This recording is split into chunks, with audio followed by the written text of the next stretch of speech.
नमस्कार, आप देख रहे हैं एबीपी न्यूज और मैं अखिलेश आनंद हूं। तो रात के 10 बज गए और अब वक्त हो गया है आपके पसंदीदा शो घंटी बजाओ का।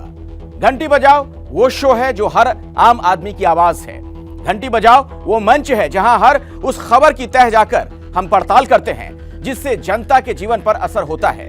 और हमारी कोशिश यही है कि आपके साथ अगर सिस्टम की कोई नाइंसाफी हो रही हो, हम उस मसले पर सरकार और इस तंत्र से हर वो सवाल पूछें जिससे उनकी जवाबदेही तय की जा सके। आज घंटी बजाओ में बात उस मुद्दे की जिससे हमारे देश का भविष्य सीधे तौर पर प्रभावित हो रहा है। अव्वल तो नौकरी नहीं, और नौकरी में भर्ती के लिए परीक्षा हो तो उसका पर्चा लीक हो जाता है। हालिया मामला बिहार का है, जहां अधिकारियों की नियुक्ति के लिए होने वाली बिहार पब्लिक सर्विस कमीशन जैसी महत्वपूर्ण भर्ती परीक्षा तक का पर्चा लीक हो जाता है। न सिर्फ बिहार बल्कि यूपी समेत देश के कई राज्यों का यही हाल है। आखिर क्यों सरकार और सिस्टम युवाओं के भविष्य से खेल रहा है? इससे ज्यादा दुखद स्थिति क्या होगी कि नौकरी तो छोड़िए, उसके लिए होने वाली प्रतियोगी परीक्षाएं सरकार ढंग से नहीं करवा पा रही। तो घंटी बजाओ की यह पड़ताल देखिए और युवाओं के भविष्य को चौपट करने वाले सिस्टम के खिलाफ 8422840000 पर घंटी जरूर बजाइए।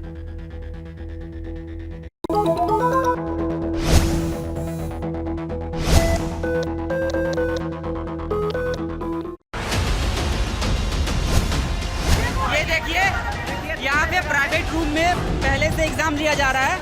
ये देखिए पूरा सेंटर बिका हुआ है। ये देखिए सबसे ये प्रशासन, पुलिस प्रशासन इनकी निगरानी में हो रही है। ये देखिए क्वेश्चन पेपर। क्लास में बोला गया कि अब आपको पेपर लेट मिलेगा। पूछने गए कि क्या हो रहा है यहाँ पे, तो 2 क्लास में पेपर चल रहा है। तो अगर लेट हो रहा है पेपर, सबको लेट होना चाहिए ना। अब सब लोगों ने अपना अपना फोन निकाला और नीचे आए तो नीचे पर्चे बढ़ चुके थे, सब हो रहा था, नीचे दरवाजे बंद थे क्लास के। गूगल पे सर्च किया जा रहा है। कमरे के बगल वाले में से हम लोग को पेपर नहीं मिला था और 2 रूमों में दरवाजा बंद करके एग्जाम हो रहा था। अरे बच्चे एक हॉल में पहले से पेपर दे रहे थे। 12:30 बजे तक सर 12:30 को पेपर अवेलेबल नहीं कराया गया। सिर्फ 2 रूम्स में अंदर दरवाजा बंद करके एग्जाम कराया जा रहा था। यहाँ के डीएम से अनुरोध करूंगा कि इस कॉलेज का लाइसेंस कैंसिल किया जाए। हो गया प्रेस है।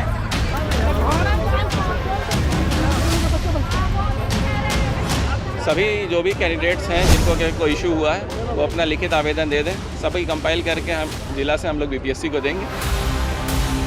जो भी गुनाहगार होंगे वो जेल की सलाखों के पीछे जाएंगे, कोई बचाने वाला नहीं मिलेगा। जब बीपीएससी का पेपर जब बिहार में लीक हो रहा है तो और सारे संस्थानों का क्या हाल होगा? जांच हो रही है। हमने तो यही कहा है कि जितना जल्दी हो सके उतना करिए, क्योंकि इस तरह की बात कैसे हो। लेकिन दुखद इस बात की होती है कि एक तो वैकेंसीज आती नहीं और जब आती है तो वो इस प्रकार से रद्द हो जाती है।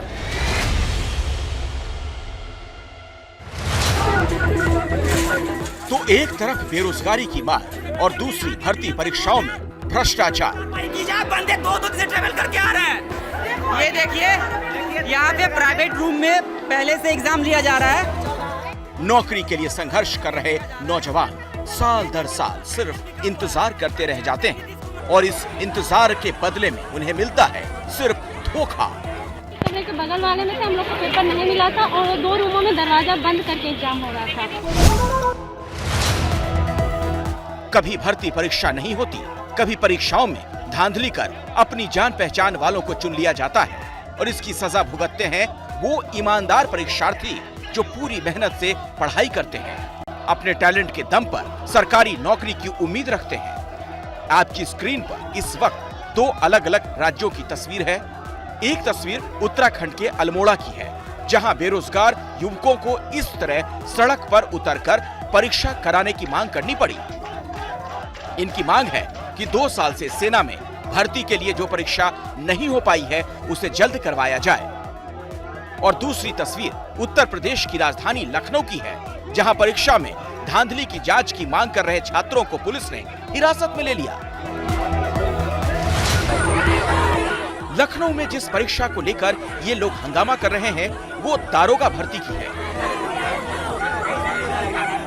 पिछले साल नवंबर-दिसंबर में करीब 9,500 पदों के लिए यूपी में दारोगा भर्ती परीक्षा हुई थी। इसमें शामिल अभ्यर्थियों का आरोप है कि उस परीक्षा में नकल माफिया ने बहुत से लोगों को बिना परीक्षा केंद्र जाए ही एग्जाम दिलवा दिया। भर्ती परीक्षाओं को लेकर इसी सरकारी रवैये के कारण बेरोजगारों की संख्या बढ़ती ही जा रही है।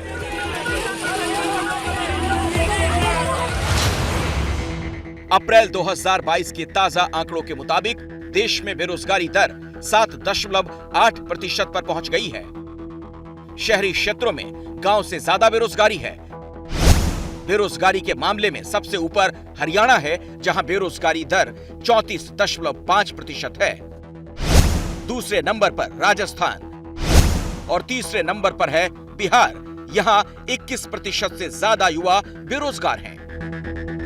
प्राइवेट रूम में पेपर लिया जा रहा था। ये तस्वीरें उस बिहार की हैं जो बेरोजगारी के मामले में देश में तीसरे नंबर पर है, और बिहार की इस स्थिति के लिए जिम्मेदार है यहाँ की सरकार और सिस्टम। देखिए यहाँ के डीएम से अनुरोध है कि इन लोगों पे कार्रवाई की जाए। बंदे 2 दिन से ट्रेवल करके आ रहे हैं। क्योंकि नई नौकरियां पैदा करना तो दूर, यहाँ की सरकार राज्य की सबसे बड़ी सरकारी नौकरी की परीक्षा तक ठीक से नहीं करा सकती। ये देखिए क्वेश्चन पेपर, ये देखिए।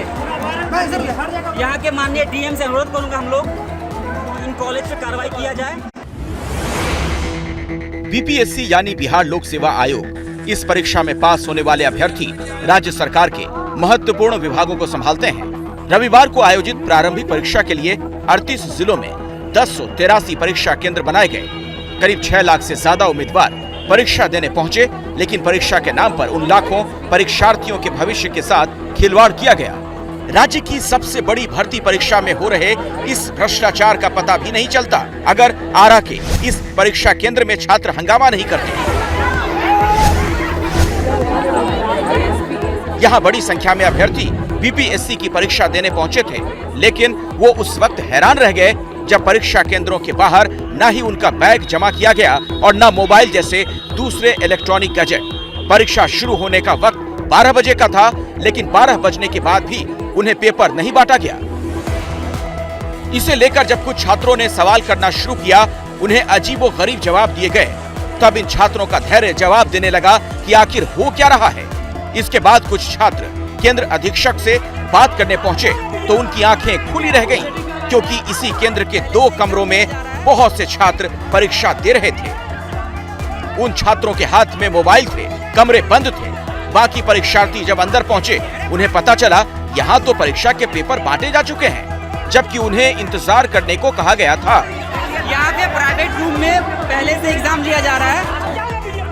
नीचे पर्चे बढ़ चुके थे, सब हो रहा था, नीचे दरवाजे बंद थे क्लास के। गूगल पे सर्च किया और गूगल पे सर्च किया जा रहा था। नीचे से ऊपर पता नहीं लोग क्या कर रहे थे, सब कुछ चल रहा था। हम लोग का क्लास में बोला गया कि अब आपको पेपर भी लेट मिलेगा, 15 मिनट बाद मिलेगा। हम लोग और जब हम देखे कि हम लोग पूछने गए कि क्या हो रहा है यहाँ पे, तो 2 क्लास में पेपर चल रहा था। 12 बजने में 5 मिनट लेट था, तो हम लोगों ने बोला सर पेपर दे दो, क्योंकि पेपर पे कुछ पहले से फिलअप करना होता है, उसमें टाइम टेकिंग होता है। उन्होंने बोला कि कुछ टेक्निकल एरर है। आप ये बताओ, जो पेपर ऑफलाइन हो रहा है उसमें टेक्निकल एरर क्या होता है? राज्य सेवा आयोग की भर्ती परीक्षा में इस तरह का भ्रष्टाचार देखकर इन छात्रों का गुस्सा फूट पड़ा। उन्होंने यहाँ जो कुछ हो रहा था उसका वीडियो बनाया, प्रशासन के बड़े अफसरों से शिकायत की। ये सबसे बड़ा सेंटर, बंदे प्रशासन सबसे बड़ा सेंटर। देखिए यहाँ के डीएम से अनुरोध है कि इन लोगों पे कार्रवाई की जाए। बंदे परीक्षार्थियों का आरोप है कि जब वो इस घटना का वीडियो बना रहे थे, तब उनके साथ मारपीट भी की गई है। यहाँ के माननीय डीएम से अनुरोध है। मामला सामने आने के बाद आरा के कुंवर सिंह कॉलेज के 2 टीचर, प्रिंसिपल और वीडियो को पूछताछ के लिए ले जाया गया। लेकिन सवाल सिर्फ आरा का नहीं, क्योंकि बाद में पता चला कि परीक्षा का पेपर सोशल मीडिया पर लीक हो चुका है। हंगामा बढ़ने पर पूरी परीक्षा रद्द कर दी गई। पर्चा लीक कर देश के भविष्य से खिलवाड़ क्यों? जब से इतनी हम लोग का मेहनत किए थे, सब पानी फिर गया। और बार बार ऐसे करते रहेंगे तो हम कितना मेहनत करते रहेंगे। हम लोग का बेरोजगारी और इस प्रकार से बढ़ते रहे। क्वेश्चन रद्द होना, और वो भी एक बीपीएससी जैसे संस्थान के लिए, ये एक बीपीएससी संवैधानिक संस्था के रूप में उसकी जो है ये बहुत बड़ी दुर्भाग्यपूर्ण स्थिति है, ऐसी नहीं होनी चाहिए। तो विद्यार्थी जो लड़के हैं वो लोग बहुत मेहनत करते हैं और ऐसे में वो ऐसे लड़के पास हो जाएंगे, ऐसे लड़के निकल जाएंगे जो कि कोई मतलब उनके पास क्वेश्चन पहुंच जाएगा और जो है वो पास कर जाएंगे, तो फिर बिहार कहीं ना कहीं बहुत पीछे आ जाएगा। एक क्वेश्चन आउट होना ये हम लोग के साथ एक आत्मघाती हमला है। तो एक तो वैकेंसी नहीं आ रही है। बीपीएससी एक ऐसी निकाय थी जो यहाँ पर वैकेंसी रेगुलर आ रही थी और इसमें भी इस तरह के धांधली होना ये सरकार की बिल्कुल विफलता है और सरकार के अंदर बैठे हुए लोग ही क्वेश्चन आउट किए हैं। तो जब इन्हीं लोग की मिली भगत से धांधली हुआ है तो भैया ये जांच कैसे निष्पक्ष होगा। बेतिया के रहने वाले मुकेश कुमार 6 सालों से पटना के एक लॉज में रहकर बीपीएससी की तैयारी कर रहे थे। एक छोटे किसान परिवार से आने वाले मुकेश के लिए यहाँ हर महीने 2000 रुपए का किराया देना आसान नहीं, लेकिन अपना और अपने परिवार का बेहतर भविष्य बनाने के लिए उन्होंने इस बार पूरी मेहनत से एग्जाम दिया। पेपर भी अच्छा हुआ, लेकिन अब एक झटके में सब कुछ खत्म हो गया। आयोग तो लगता है कि फालतू के बयानबाजी करता है। वहां गए कुछ भी व्यवस्था नहीं था। 144 कि कोई भी कानून व्यवस्था वहां पर ठीक नहीं थी। सर आयोग को ये सोचना चाहिए, जब पिछले बार क्वेश्चन वायरल हुआ तो सर टाइट होना चाहिए। आप 5 बार चेंज किए हैं एग्जाम का डेट, उसके बाद भी आप व्यवस्था नहीं कर सकते हैं। आरा के कुंवर सिंह कॉलेज परीक्षा केंद्र में जिस तरह के घपले देखे गए, परीक्षार्थियों के मुताबिक दूसरे परीक्षा केंद्रों में भी वैसी ही लापरवाही नजर आई। ये प्रशासन, पुलिस प्रशासन इनकी निगरानी में हो रही है। सेंटर पर किसी भी तरह की सख्ती नजर नहीं आई। बंदे 2-2 दिन से ट्रैवल करके आ रहे हैं। कई बार होता है कि इतना सालों से एग्जाम हम दे रहे हैं तो सेंटर पे क्या देखते थे कि सील है ना, खुलने से पहले कुछ लोगों का सिग्नेचर होता था।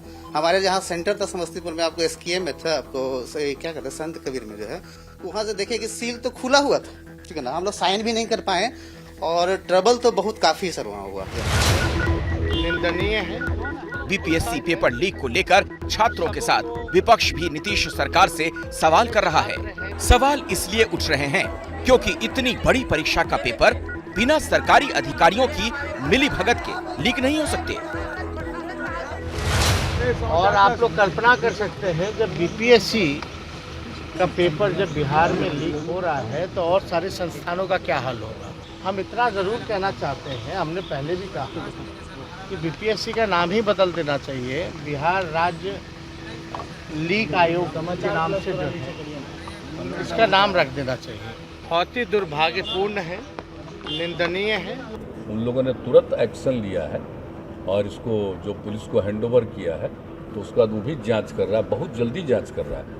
हमने तो यही कहा है कि जितना जल्दी हो सके उतना करिए, क्योंकि इस तरह की बात कैसे हो, जब कहीं भी हर जिले में भेजा जाता है और कहीं किसी जगह से कोई लीक किया है, कैसे लीक किया, ये तो जो परीक्षा देता है उसके हाथ में जाना है। और यहाँ पर कोई गड़बड़ करना चाहेगा तो किसी को छोड़ा नहीं जाएगा।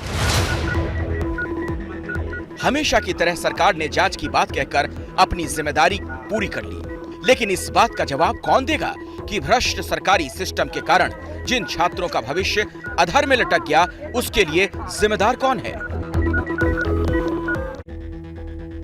देखिए, चिंता की सबसे बड़ी बात यह है कि पर्चा लीक के जो भी मामले पकड़ में आ गए उसमें तो कार्रवाई हो जाती है, लेकिन जो मामले सामने नहीं आते हैं उनके जरिए जो लोग अधिकारी चुन लिए गए वो पूरे सिस्टम का क्या हाल कर रहे होंगे। हिमाचल प्रदेश में तो ऐसी भर्ती परीक्षा का खुलासा हुआ जहां पुलिस की नौकरी के लिए चुन लिया गया शख्स अपने सीएम तक का नाम नहीं जान रहा था, लेकिन अच्छे मार्क्स के साथ उसका सिलेक्शन हो चुका था।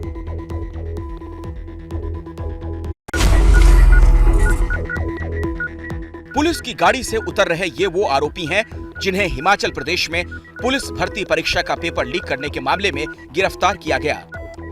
एसआईटी अब तक 13 लोगों को गिरफ्तार कर चुकी है, लेकिन पेपर लीक का मास्टरमाइंड अब तक फरार है।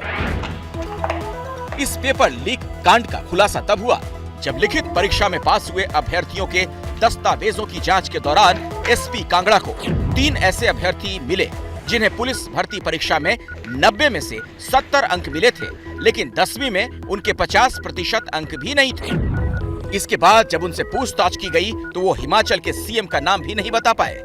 इसके बाद उन्होंने बताया कि उन्हें परीक्षा का पेपर पहले ही दे दिया गया था। मामले की संवेदनशीलता को ध्यान में रखते हुए और संगीन मामला बनता है उसको ध्यान में रखते हुए हमने जो है इसमें जिला कांगड़ा पुलिस ने कल FIR दर्ज की है।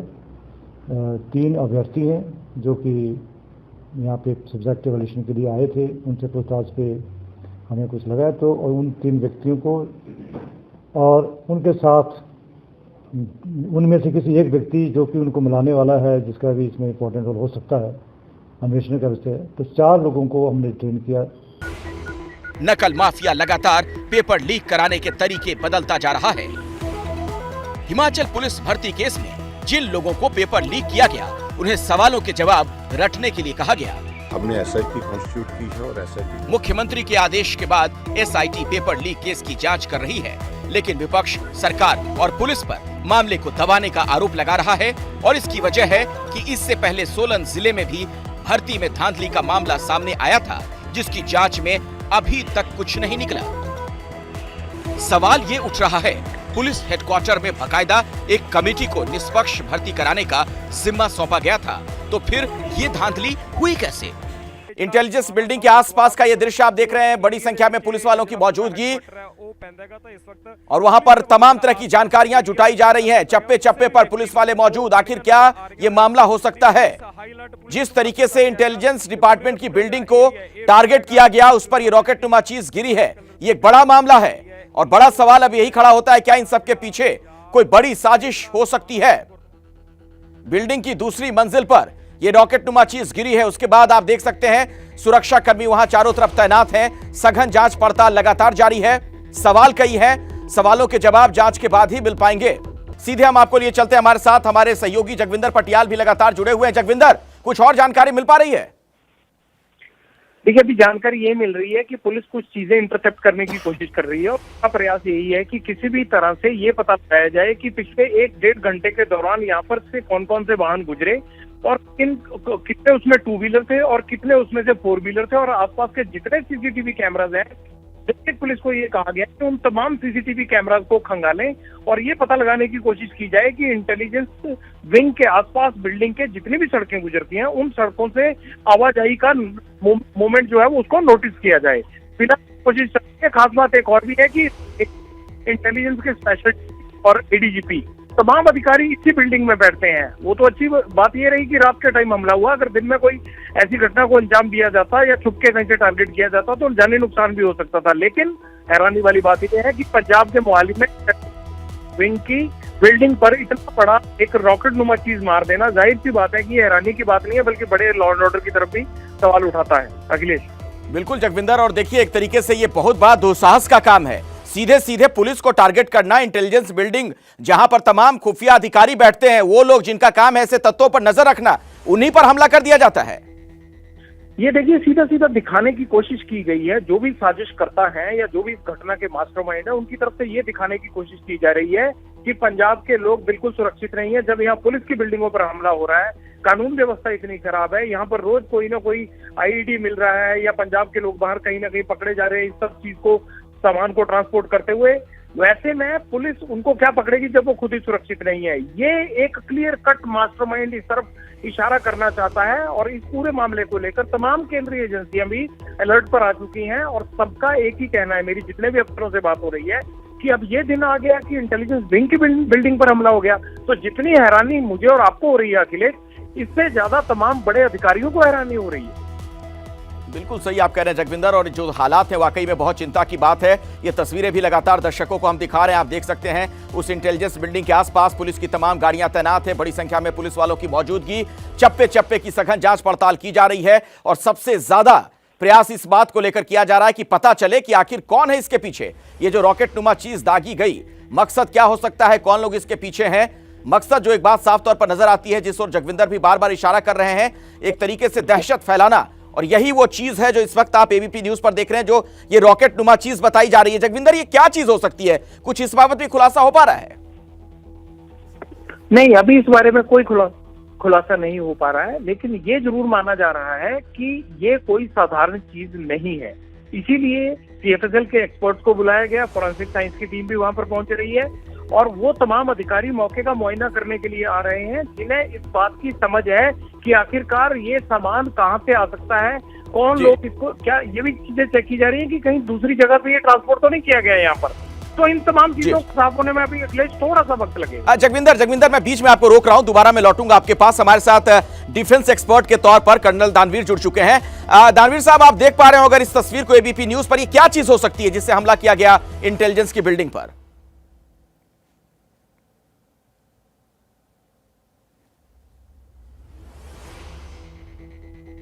देखिए, जो तस्वीर आप दिखा रहे हैं इसको देखने से मुझे RPG-7 का रॉकेट लगता है।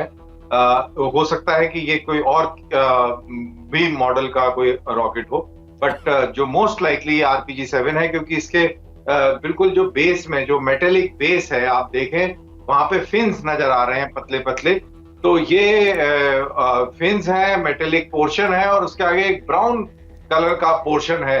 तो ये जनरली RPG-7 का जो रियर पोर्शन होता है वो इस तरीके का होता है, और ये RPG-7 का इस्तेमाल मेरे को ऐसा लगता है कि ये किया गया है। मैं गलत भी हो सकता हूँ, मैं डिस्क्लेमर भी साथ साथ बोल रहा हूँ। ये चीज क्या है कर्नल दानवीर, RPG-7 जो आप बता रहे हैं, क्या इसे हम रॉकेट कह सकते हैं, क्या है ये?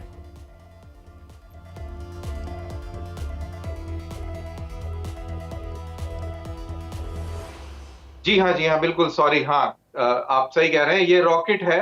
ये जनरली एंटी टैंक रॉकेट्स हैं, ये शोल्डर फायर्ड रॉकेट्स होते हैं और कंधे के ऊपर एक पतली सी ट्यूब के तौर पर नजर आती है जब आदमी फायर करता है, और एक ट्यूब और ट्यूब के आगे एक बल्ब नुमा आकार की आकृति बनती है जब ये रॉकेट उस पे माउंट होता है, और ये बड़ी आसानी से किसी भी मोटरसाइकिल पे सवार होकर या कहीं गाड़ी से बड़े आसानी से इसको कैरी भी किया जा सकता है और उसको चलती हालत में फायर भी किया जा सकता है। तो ये एक बहुत ही वर्सेटाइल वेपन सिस्टम है और इसका इस्तेमाल मेरे ख्याल से मैं ये कहूंगा कि पूरी इंसर्जेंसी में, चाहे वो कश्मीर की हो या पुराने पंजाब की इंसर्जेंसी हो, बहुत ही रेयरली इसका इस्तेमाल किया गया है, और अब ये इसका इस्तेमाल हुआ है, ये बहुत ही चिंता का विषय है।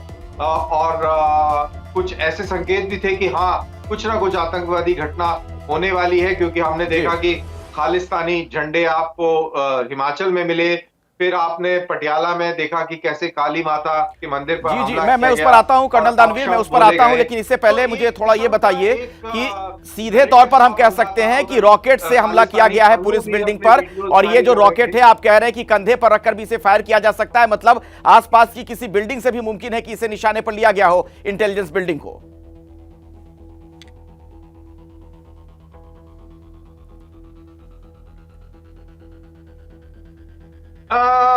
आसपास बिल्डिंग से भी लिया जा सकता है। ये मोस्ट लाइकली ये जनरली एक गाड़ी गुड़ी या मोटरसाइकिलों पे माउंटेड जो टेररिस्ट होते हैं, ये फायर करके और fire and shoot and scoot के टैक्टिक्स के हिसाब से इसको यूज करा जाता है, क्योंकि अगर किसी बिल्डिंग से करेंगे तो वहां पर निकल के भागने में समय लगेगा, और इतनी दौरान में कोई रिएक्शन हो और पकड़े जाए तो ये एक संभावना रहती है।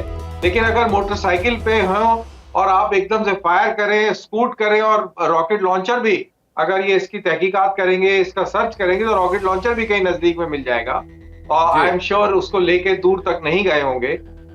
तो ये खैर बहरहाल ये इन्वेस्टिगेटिंग एजेंसीज और पुलिस ये अपना काम करेंगी तो फिर डिटेल सामने आएंगे। अच्छा, ये जो आरपीजी है कर्नल दानवीर, अगर मैं सही हूं तो मुझे नहीं लगता है कि जम्मू कश्मीर में भी इसका इस्तेमाल किया जा रहा हो कहीं, या सुकमा वगैरह जो नक्सली दुर्दांत नक्सली जिन इलाकों में रहते हैं वहां से भी कभी ऐसी कोई घटना सामने आ रही हो, तो फिर ये कौन हो सकता है इसके पीछे? आपकी समझ क्या कहती है?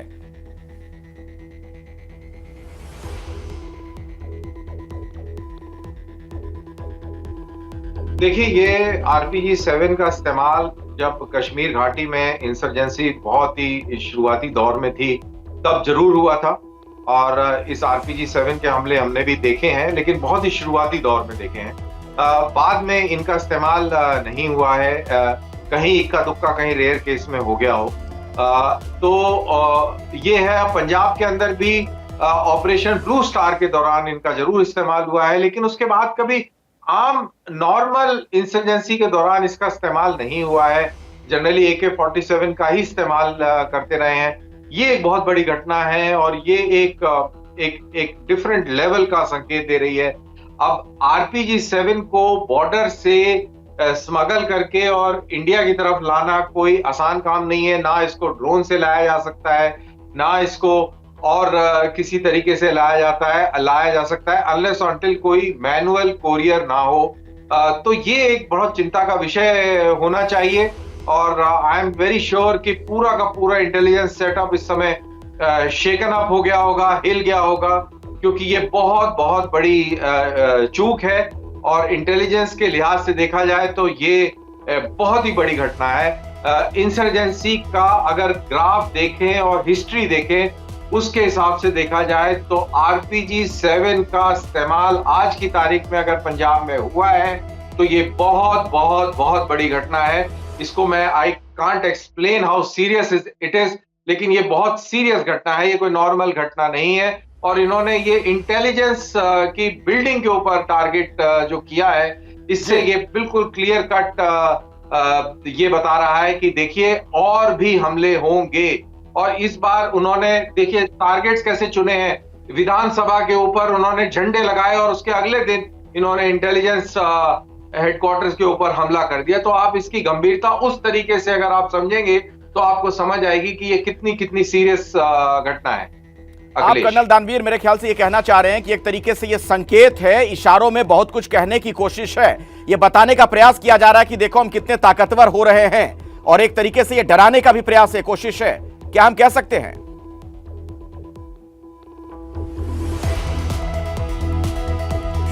जी 100%। और इसमें आप पन्नू की धमकियां, इसके अंदर आप पटियाला की घटना, इसके अंदर आप हिमाचल प्रदेश की घटना, इन सब को जोड़कर देखेंगे तो आपको पिक्चर क्लियरली नजर आएगी। और जो बौखलाहट पड़ोसी मुल्क के अंदर है कि किस तरीके से कश्मीर घाटी के अंदर ये अमनो चैन लाते चले आ रहे हैं। आज की तारीख में मात्र 150 आतंकवादी कश्मीर घाटी में बचा है। और आज जब इसकी चर्चा हो रही थी तो मैं ये अपने दिन याद कर रहा था कि 2000 में जब मैंने घाटी को एक्टिवली छोड़ा था तब 3000 आतंकवादी थे। तो कितना जबरदस्त कंट्रोल हम लेके आ गए हैं। तो पड़ोसी मुल्क के अंदर बौखलाहट है और ये एक उनको ओपनिंग नजर आ रही है, ये एक डिवाइड नजर आ रहा है जिसको वो एक्सप्लॉइट कर रहे हैं। और मैं कहूंगा कि उन्होंने बहुत बड़ी धमक के साथ दस्तक बिल्कुल। अच्छा कर्नल दानवीर एक बात बताएं, हमारे जो ऑपरेशंस हैं और हमारी कर्नल दानवीर एक बात बताएं, ये जो रॉकेट है इसके ऊपर जो लिखा हुआ है उसके बारे में थोड़ा सा आपसे समझना चाहूंगा। इस पर लिखा हुआ है TP, उसके आगे लिखा गया है 1386K, ये क्या चीज हो सकती है? ये जो लिखा गया है इसमें इसका मतलब क्या है और कितना ये विध्वंसकारी हथियार हो सकता है?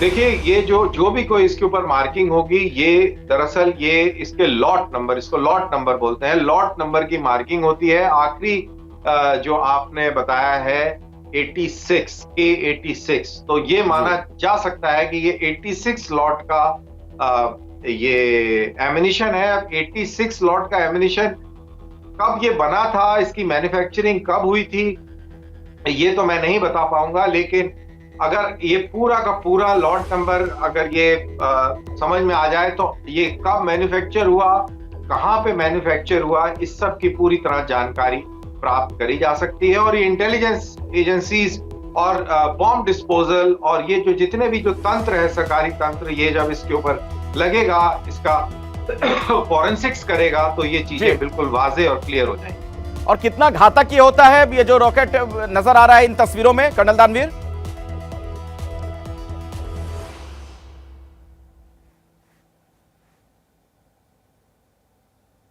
देखिए ये अगर आपने बिल्डिंग के ऊपर इस्तेमाल किया है, जो कि कंक्रीट की बिल्डिंग है, और वो दीवार पे हिट हुआ है तो शायद उसका इतना बड़ा नुकसान नहीं होगा। लेकिन अच्छा, अगर ये खिड़की के अंदर से बिल्डिंग के अंदर दाखिल हो जाता है तो बहुत भारी नुकसान हो सकता है। बिल्डिंग के अंदर बहुत डैमेज कर सकता है, आग भी लगा सकता है। लेकिन ये ध्यान रहे कि ये जो रॉकेट्स हैं ये anti tank grenade, rocket propelled grenades होते हैं। ये बख्तरबंद गाड़ियों और गाड़ियों के खिलाफ इस्तेमाल किए जाते हैं। तो इनकी कारकर्दगी बेहतरीन, सबसे बेहतरीन जो होती है वो टैंक्स और आर्मर्ड पर्सनल कैरियर या अपनी लाइट व्हीकल्स जो आप दिखा रहे हैं, जो कारें हैं और एसयूवीज हैं, उनके खिलाफ अगर किया जाए तो बहुत ही घातक और खतरनाक हो सकते हैं। बिल्कुल, तो काफी महत्वपूर्ण जानकारी आप कर्नल दानवीर दे रहे हैं। मैं चाहूंगा आप हमारे साथ जुड़े रहें। दोबारा हम लौटेंगे आपके पास। हमारे सहयोगी रोहित घटना स्थल पर मौजूद हैं, जरा उनका मैं रुख करना चाहूंगा। रोहित, वहां से क्या ताजा जानकारी आपको मिल पा रही है? अभी क्या स्थिति है? कुछ और पता चल पा रहा है? क्या है ये पूरा मामला?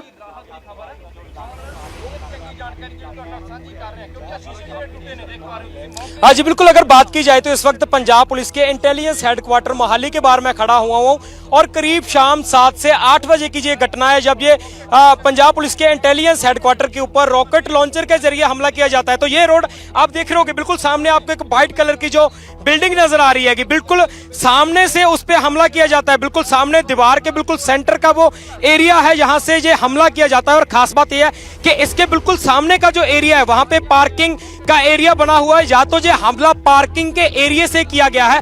और दूसरी बात, जिस रोड पे हम खड़े हैं ये रोड सीधी यहीं पे जाती है और आगे जाके ये रोड दूसरी मेन रोड पे चली जाती है। तो सीधे सीधा जो हमले के लिए जो ये इस रोड का इस्तेमाल किया जा सकता है, क्योंकि क्रॉसिंग रोड है, कोई भी व्यक्ति इधर से आकर दूसरी तरफ जा सकता है। और अमूमन आम दिनों की अगर बात कर ली जाए तो ये रोड आम लोगों के लिए भी खुली होती है। और इस वक्त अंदर की जो तस्वीरें मेरे पास आई है, मैं वो तस्वीरें एक बार आपको साझा कर देता हूं। तो आप देख रहे होंगे कि जो आप ये देख रहे हो, जो मटेरियल आपको नजर आ रहा है, यही वो चीज है जिसके जरिए हमला किया गया है।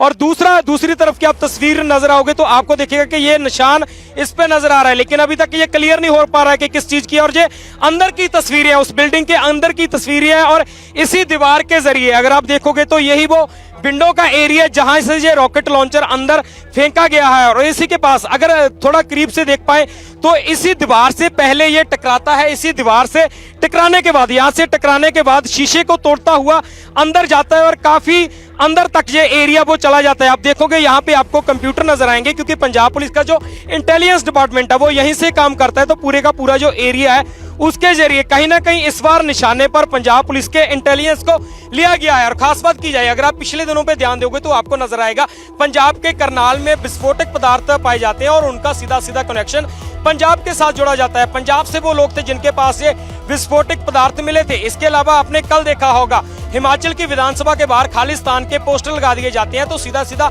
मसला फिर पंजाब से जोड़ा जाता है। और एक बार आपको और याद होगी कि पिछले कुछ महीने पहले पंजाब के जो चंडीगढ़, पंजाब की जो कैपिटल है, वहां पे तिहाड़ जेल जिसको पहले भी तोड़ा गया था, वहां पर एक बम की घटना घटती है जहां पे एक बम मिलता है, लेकिन उसको डिफ्यूज कर दिया गया, उसको बचा लिया गया। पिछले महीनों में आपको याद होगा लुधियाना में एक बम ब्लास्ट की घटना हुई। और इसी के साथ पिछले महीने की घटना है जब पंजाब के अंदर एक चिट्ठी पाई जाती है, पंजाब के कपूरथला में एक चिट्ठी पाई जाती है और उस चिट्ठी के जरिए कहा जाता है कि पंजाब के जो मेन बिल्डिंग है, पंजाब के जो धार्मिक स्थल है, उनको उड़ाने की कोशिश की जाएगी, जिसमें श्री दुर्गियाना साहिब मंदिर जो पंजाब के सिखों का सबसे बड़ा गुरुद्वारा है, पंजाब में काली माता का मंदिर जो एक बड़ा हिंदू धार्मिक स्थान है, उसको तोड़ने की जो कोशिश कही जाती है। और इसी के साथ कहा जाता है कि पंजाब पुलिस के जो इंटेलिजेंस के हेडक्वार्टर या पंजाब पुलिस के जो हेडक्वार्टर हैं उस पर हमला किया जाएगा, पंजाब पुलिस के अधिकारियों पर हमला किया जाएगा, बड़े लीडरों पर हमला किया जाएगा। तो कहीं ना कहीं पंजाब को दहलाने की एक बड़ी कोशिश इसको कह सकते हैं, जिसको आज पंजाब पुलिस ने नाकाम कर दिया। पंजाब पुलिस के जो खुफिया तंत्र है, पंजाब पुलिस का जो इंटेलिजेंस डिपार्टमेंट है, इसी बिल्डिंग के अंदर बैठकर काम करता है। पंजाब में जितने भी आप देखे होंगे, लेकिन सवाल तो ये खड़ा होगा रोहित, अगर आप मुझे सुन पा रहे हो, सवाल तो ये खड़ा होगा कि इसमें नाकाम क्या किया गया? अगर वहां पहुंचकर इंटेलिजेंस की बिल्डिंग के अंदर ये दाग दे रहे हैं रॉकेट को, तो ये तो बहुत बड़ी चुनौती है पुलिस के लिए।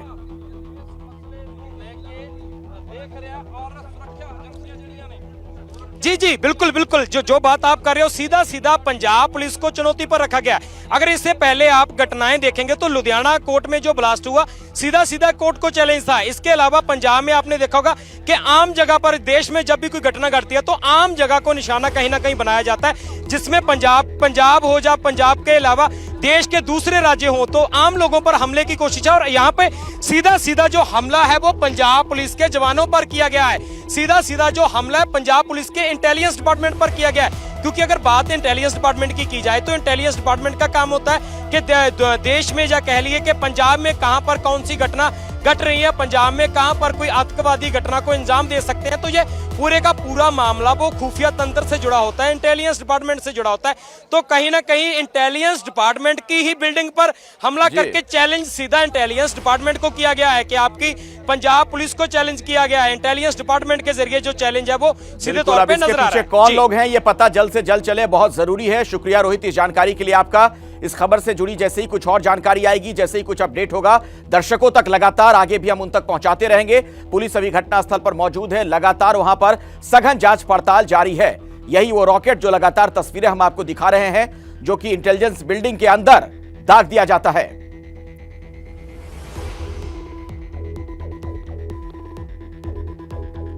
और कुछ ताजा तस्वीरें भी लगातार सामने आ रही हैं जो हम आपको दिखा रहे हैं। ये देखिए, एक और तस्वीर सामने आ गई है, वहां पर मौजूद एक पुलिस वाला इस रॉकेट को दिखाता हुआ।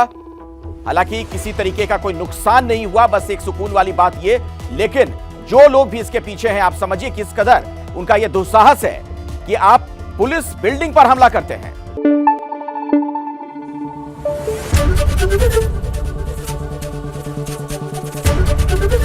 एबीपी न्यूज आपको रखे आगे।